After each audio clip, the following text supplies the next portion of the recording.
Welcome to Girl Talk, and we are here today at Cambridge Winery in Cambridge, and we're going to talk to the owner a little bit later about a great subject, which we all enjoy. Wine, you may have guessed. Drink wine, don't keep it bottled up. Exactly. Right. Let it be free. Drink the wine. Don't let them collect dust. These Yeah, are free absolutely. using. And we'll be talking about Wisconsin wines and also California wines, and kind of what they do here is really unique. Yeah, get a little bit of the difference and, Yeah. and find out what it takes to actually make your own wine here in Wisconsin. I got to tell you, Absolutely. until recently, I didn't know that was possible. You can make wine. You can actually grow grapes. I assumed the weather would be prohibitive, Yeah. but I guess not. Tough when you have 30 below weather. Right. You know, It's prohibitive to me in some ways. Yes. But I guess those grapes can survive. Oh, I Right. think we can learn a lesson from them all. Yeah. If they can do absolutely. it, we can do it. That's right. If the grapes can survive Wisconsin, you can too. Right.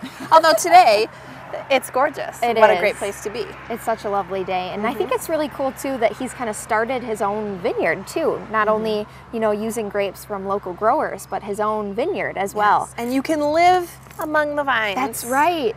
Did you know that? I need to move in. they have a very unique setup with the Cambridge Winery where it's homes and condos and even apartments, I think.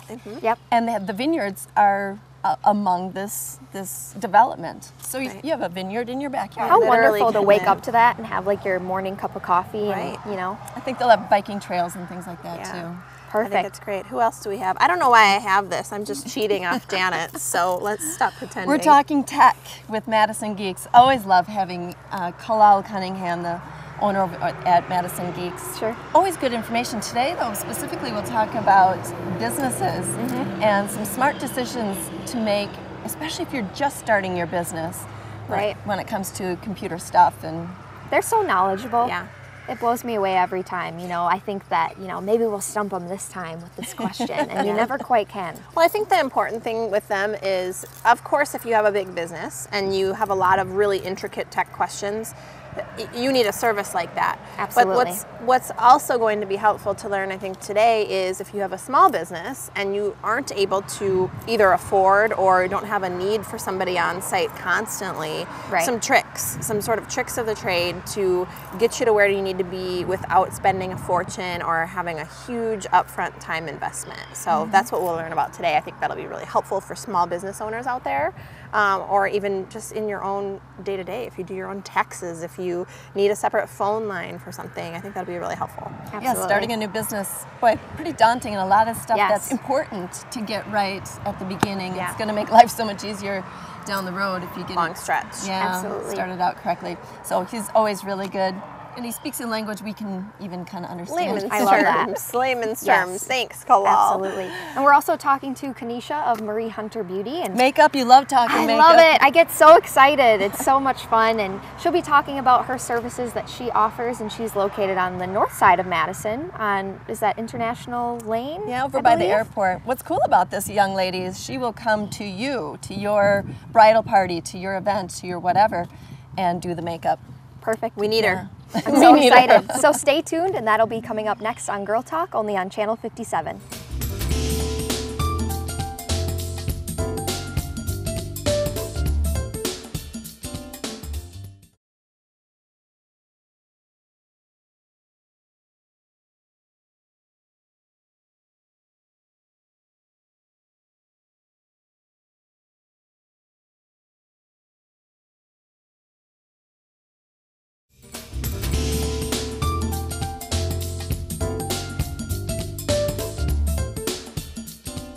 Welcome back to Girl Talk. We're here at Cambridge Winery in Cambridge, and it is just a beautiful day. The sun is out and shining, but first we are speaking with Kanisha of Marie Hunter Beauty. And you're located on the north side of Madison, so thank you so much for being here today. Thank you for having me. So first off, I just want to know a little bit about the history and how you were founded. I started as a freelancer in 2009 providing on-location services, but now I also offer in-office services as well, but mainly it's a lot of on-location. Very cool. You're like living my dream. Yeah. I always thought about if I ever wanted to do anything else, I would always love to just do makeup. It is so much fun. It is. Oh, very cool. So tell us about the services that you offer. So I offer like makeup for bridal parties, brides, special occasion, which includes like prom, graduation, anything that you may need, makeup lessons, commercials, the whole shebang.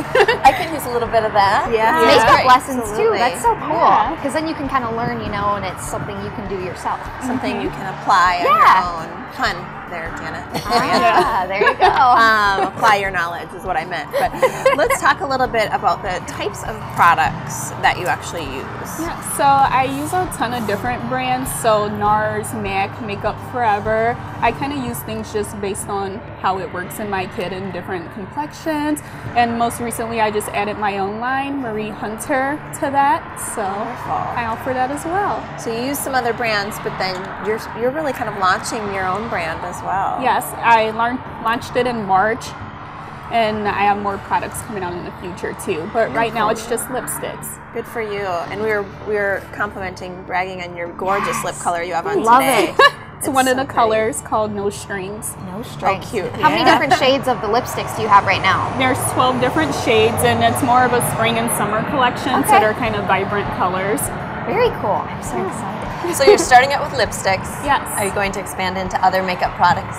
Yes, I have lip pencils and lip glosses coming out next month, but I plan to expand it into a full line eventually with like foundations and blushes and stuff too. Oh, that's so Very great. cool. That's really nice because you are so intimately involved with the products. Yeah. So you really know what is needed and maybe what's lacking out there for brides or photo shoots. Or for us, I'm feeling a little self-conscious right now.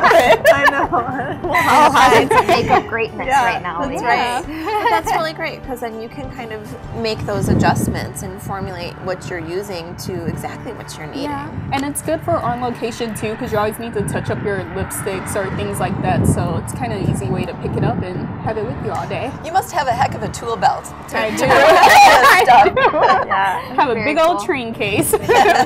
So how would you say your lipsticks are different than other types of lipsticks? Or what, I guess, made you want to start your own line?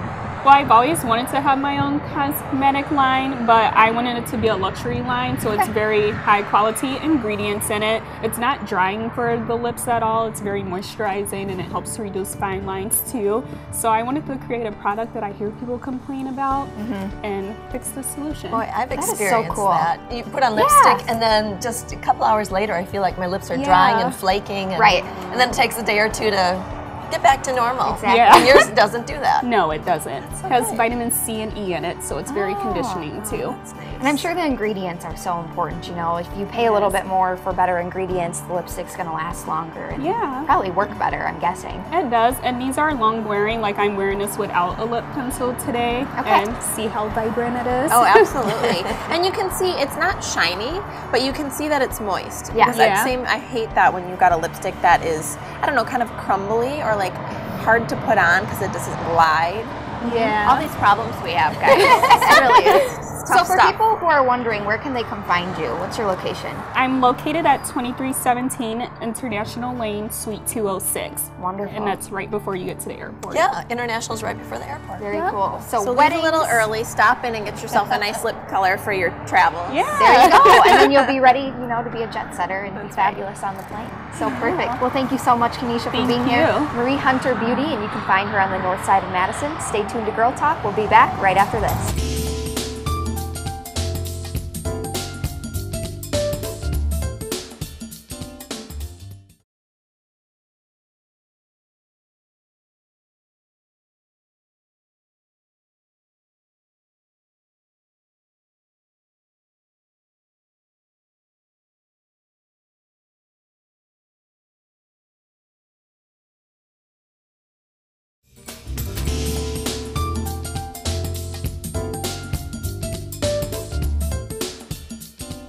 Welcome back to Girl Talk, and cue the sun right in time for us to film this lovely segment.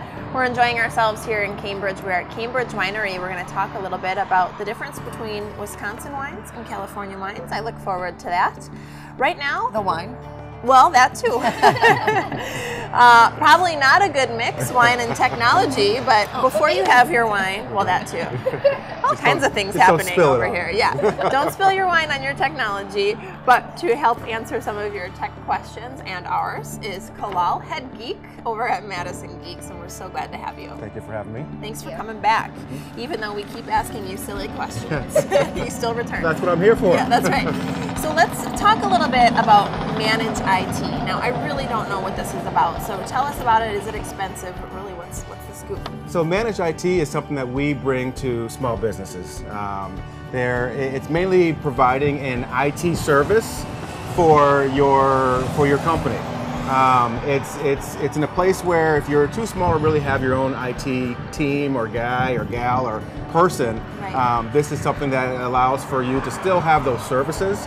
And so we're pretty much managing your technology, managing the services that you utilize, and so it's managed IT.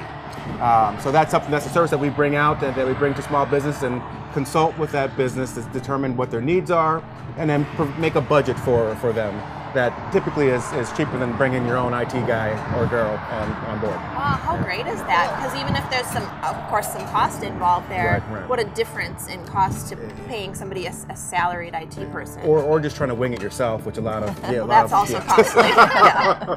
Not going to work in my case. You got it. Yeah. So speaking of businesses, what's the importance? We were talking earlier about having a domain name Right. versus Right. Gmail or Yep, yep. whatever. So this is a large one. I see it all over the place. A lot of organizations they'll start their business and they're like, well, it's easy. I just go to get a free Gmail account, Hotmail, Yahoo.com, and that's easy. That's fine. They probably already have one for their personal email. But it's so simple to get a domain name, which is your web name, your address.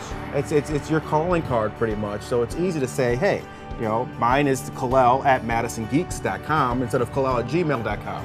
It gives you, it's More easier, professional, too. more professional as well. Absolutely. The cost is super simple, and you might as well start early on.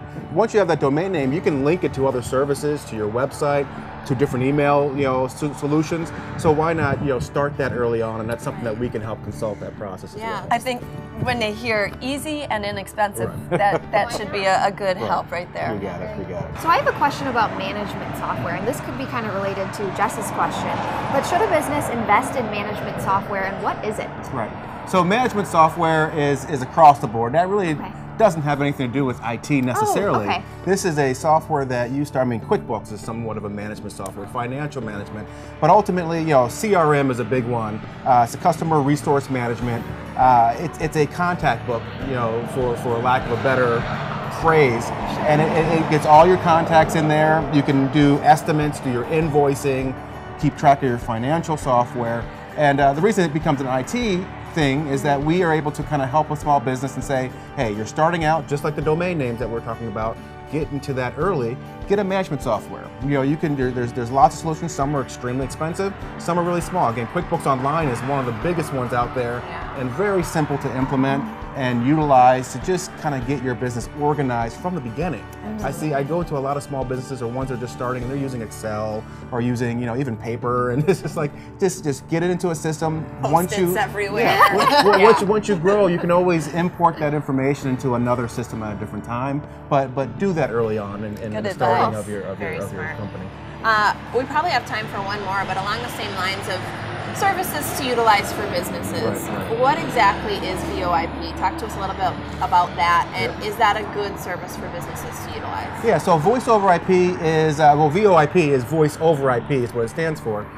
It's a phone service, but it doesn't require you to go in and do your traditional landline. So if you're starting a new business, maybe it might be from home, or it might be a small office, or it might be a shared environment.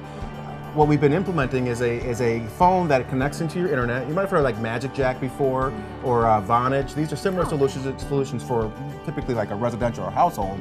But this is what companies can do. You get these nice little company phones for your small business. You look very professional, and it allows for you to get phone calls. You can manage where they if you're out of the office, you can forward it to your cell phone. All the things you can do with a traditional line, but it's a lot more flexible, and the cost is way lower. And it allows for expanding as well.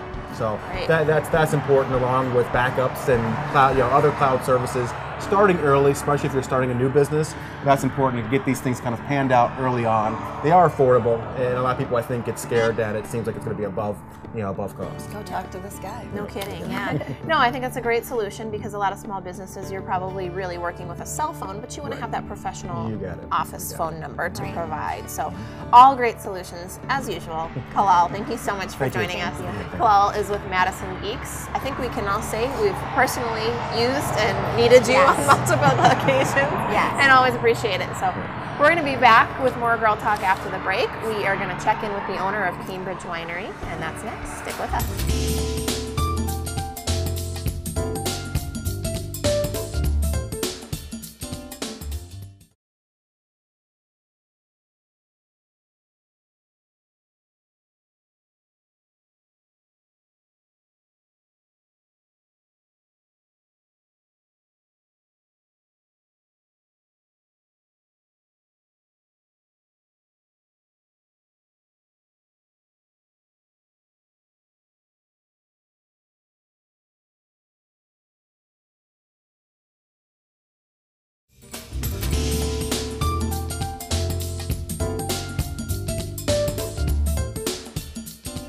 Welcome back to Girl Talk. We are so pleased to be filming on site here in Cambridge, Wisconsin at the Cambridge Winery.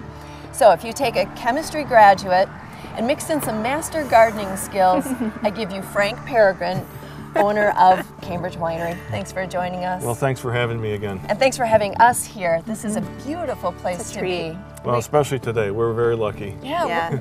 So we're in front of the event center for Cambridge Winery and out in the lawn area, just gorgeous.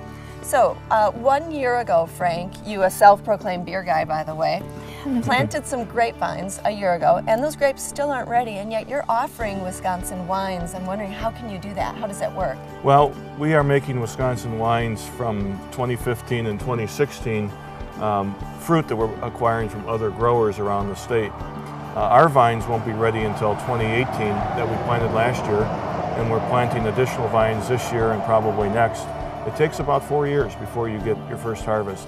So in the meantime, we're acquiring fruits from other growers. The 2015 wine that we're making the fruit was acquired from growers near Eau Claire, by Westby, which is by Viroqua, from Plymouth, and even from the University of Wisconsin Ag Research Station on Mineral Point Road in West Madison. In Madison, love that. Go Bucky, got some Badger pride in your wine. Absolutely. Yeah, both red and white, which is good. That's perfect. The Wisconsin colors. Right, So perfect. we're outside your event center right now, but where do you actually make the Wisconsin wines, and where's your vineyard? Well, our vineyard is just about a block away in a development called the Vineyards at Cambridge, which is a residential development that has homes, condominiums, and apartments nestled among the vines. The winery will be built on that property, and we have a distillery that's built there as well. That's an independent business from the winery. But our wine today we're making actually at a winery called Vines and Rushes up in Ripon, Wisconsin, under contract. So the fruit we bought was shipped there. The wine is produced there. We're about ready to bottle it up, and when we do, we will technically buy it from them and bring it in here and begin serving it. Very cool. Yeah. Well, and I just love the integration of the residential homes and the vineyards. I think that sounds just so romantic and so wonderful to like live among the vineyards. Let's It's move just in. Great. Yeah, Very do it. unique. You're all- wants a vineyard in her I want in. backyard. You're all welcome. There's plenty of room. So. Okay. Yeah. But what a beautiful concept. But let's get down to business now. Let's talk tasting wines. I know you have 2 wine tasting rooms. You've got, of course, the one here in Cambridge, a newer location. You also have the tasting room on Whitney Way in Madison. That's been around a little bit longer. So let's talk about what's being served at the tasting rooms until now. Well, we've started out by sourcing our wines from California, from a boutique winemaker and a winery there in Central Coast. Our wines come from one of 2 vineyards. One of those vineyards is about 1.5 miles from the Pacific, and it's a cool vineyard by California standards, meaning it's perhaps 80 degrees during the day, during the heat of the day. It's great for Pinot Noir, Pinot Gris, Chardonnay, and Syrah. I approve. Janet approved. The other vineyard's about 30 miles away, far enough away and over the pass that it gets hot during the day. It's not cooled by the Pacific. That vineyard gets 105 during the day, and it's great for Cabernet Sauvignon, Merlot, Petit Syrah, other Bordeaux varietals that require that kind of heat to ripen the fruit. That's a bigger, bolder wine. The bigger wines, generally speaking, some of the more delicate wines like Pinot Noir require a cool vineyard, otherwise the vines will literally shut down and not produce. So you have to have the right kind of microclimate to have Pinot Noir grown. So we started out by offering the California wines and are introducing our Wisconsin wines within the next month or so, as soon as they get bottled up in Ripon, to supplement and add to our portfolio. Wow. Okay, so you're buying grapes right now from local grape growers, and you just mentioned the difference between just the California wines, whether they were closer to the coast or not. What's the difference between the California all the way to Wisconsin and those two wines? Well, in Wisconsin, the varietals that are grown in California would not survive our winters. So we have what are called We barely do. they're called cold climate varietals. They were developed specifically to be winter hardy. They have to survive to at least 30 below and more likely 35 or 40 below before they pass the sniff test for being grown in Wisconsin and Minnesota. So that kind of limits the selection of things we can grow here. That doesn't mean we can't grow good grapes here. In fact, the grapes are getting better and better over the years as breeders and the university system develop different varietals that will sustain our winter. We don't have the benefit of having hundreds of years of varietal selection from Europe that California does. They just go ahead and take all the French varietals and can plant them, and voila, they grow. But here we... Pun intended there. Voila. Right. So here, it's only been the last 20 or 30 years that there's been a real concerted effort to find varietals that will grow, and we're having some great success. On the white side, we're able to replicate some of our California whites very closely. On the red side, it's very difficult to have a really big red. However, both Marquette and Petite Pearl have shown to make a very excellent red wine. In fact, our Petite Pearl and Marquette from 2015 they're big, they're bold, they're much better than you would expect from Wisconsin red wine. Oh, very cool. So how about some of the differences price-wise between California and Wisconsin? Well, our costs are lower for the wine that we're producing here. We're going to be able to offer the lower price point. On some of the red wines, like Petite Pearl and Marquette, they'll be price comparable to the California just because very limited quantity, excellent fruit. You know, we need to have that kind of return to pay for growing those kind of varietals. And before we go really quick, Frank, for viewers at home, what do you think, my questions are all tasting related, of course, but what do you think would be the best one, if you could recommend one purchase for a Wisconsin wine, what would that be? Well, it would depend on whether you like white or red wines, but I'll go right into the red. On the red side, somebody that likes California red wines would love our Petite Pearl. Okay. The 2015 fruit was picked late, harvested at peak of ripeness, and made wonderful wine. Great suggestion. There you heard it from the expert right there. This is Frank Peregrine with Cambridge Winery. Thanks so much again, Frank. You're welcome. Thank you, Frank. And that's it for Girl Talk today. Thanks to all of our guests. Thank you for watching. And from all of us at Channel 57, we'll see you next time.